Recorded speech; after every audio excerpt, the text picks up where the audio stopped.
या कुन्देन्दु तुषारहार धवला या शुभ्रवस्त्रावृता या वीणावरदण्डमण्डितकरा या श्वेतपद्मासना या ब्रह्माच्युत शङ्कर प्रभृतिभिर्देवैः सदा पूजिता सा मां पातु सरस्वती भगवती निःशेषजाड्यापः सा मां पातु सरस्वती भगवती निःशेषजाड्यापः.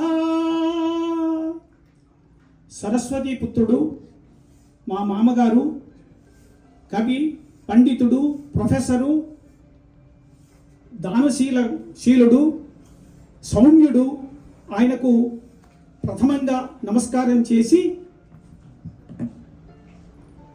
ఇదంతా సరస్వతీ పుత్రికల సభ.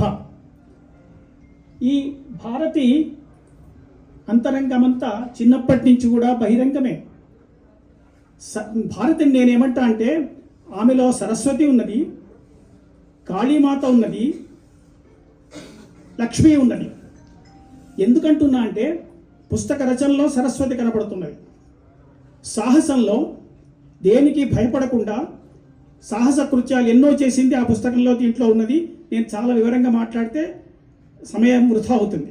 అది తర్వాత లక్ష్మి, ఆమె అనుకోకుండా చేతికి అసలు ఎముకలు లేవు, ఒకసారి చూసుకోండి. ఆమె అంత దానశీలి కాబట్టి పేరుకు భారతి, కానీ త్రిమూర్తుల అంటే మాతృమూర్తుల అవతారం భారతి. ఆ భారతికి ఈ చంద్రశేఖరుడు ఎంత ఎంత ఎంత భోళాశంకరుడు అంటే, నేను ఈ మూడు త్రిమూర్తుల అవతారం కాబట్టి మరి నేను ఈ మూడు పనులు చేస్తా అని చెప్పంటే, ఈ శంకరుడు, ఈ భోలా శంకరుడు చంద్రశేఖరుడు అంటే తల మీద చంద్రుడు ఉన్నటువంటి వాడు, ఎప్పుడు చల్లగా హాయిగా ఉంటాడు. గరళం ఉన్నటువంటి శంకరుడు కాదు, సాక్షాత్ చంద్రశేఖరుడు. కాబట్టి ఈ చంద్రశేఖరుడు అంటాడు, నా దీవెన నీకుంటుంది, నా చల్వ నీకు ఎప్పటికీ ఉంటుంది, కాబట్టి నువ్వు వెళ్ళు అని చెప్పంటాడు. అటువంటి భర్తారుడు దొరకడం భారతి అదృష్టం. ఒకవేళ అట్లా కాకుండా ప్రతిసారి అడ్డుకాలు వేస్తూ ఉంటే భారతి ఏ పని చేసేది కాదు. కాబట్టి ఈ సభను ఏర్పాటు చేసేందుకు ఇరువురిని, నా తమ్ముడిని, నా మరదలను, ఇద్దరిని మనసారా అభినందిస్తున్నా. ఆ పెద్ద మనిషి ఆశీర్వచన నిండుగా ఉండాలి, భగవద్ అనుగ్రహం ఉండాలి. ఇటువంటి ఆమె నమ్ముకున్నటువంటి శ్రీరాముడు ఎప్పుడూ ఆమెకు అండగా ఉండి ఆమె చేత అనేక కార్యక్రమాలను చేయిస్తూ ఉండాలి.